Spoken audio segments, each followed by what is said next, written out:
Welcome back to the MENC Network stage. I'm here with Davey Yarborough, Chairman of Instrumental Music at the Duke Ellington School of the Arts. And Davey, you were just on a panel about integrating jazz into the general music classroom.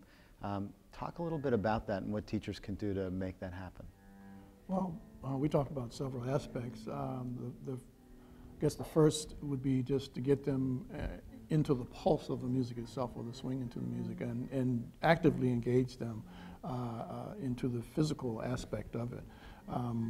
Just maybe everybody's marched in time, so maybe we'll march in time and accent the 2 and 4 and get them to how they feel when they're actually dancing. And it also sets up the toe tapping and the finger snapping.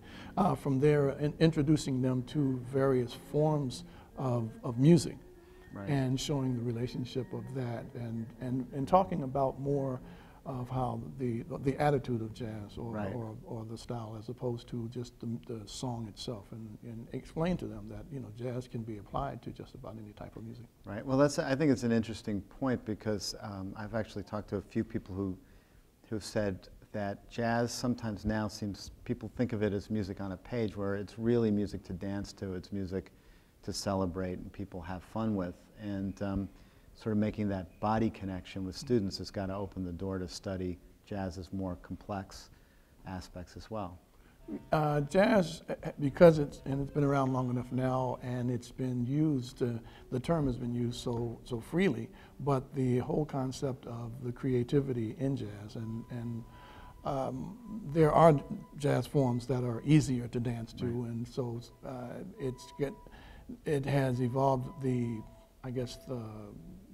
academic idea of jazz sort of lend itself to the listening part, but the evolution of it was from dance. So there are aspects, like I said, that would lead you to dance a little bit more than others would. And for teachers who aren't comfortable with jazz as a form, maybe they don't play it, how can they kind of get started getting their comfort level going so they can then get it into the classroom?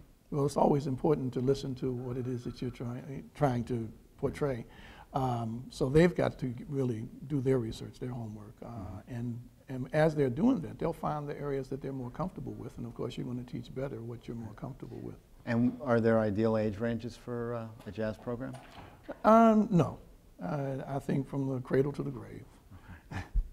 As a matter of fact, I use the example of with my own daughter, where I played John Coltrane and Sarah Vaughan and while she was in the womb. Right. Well, Davey, thanks very much for speaking with us.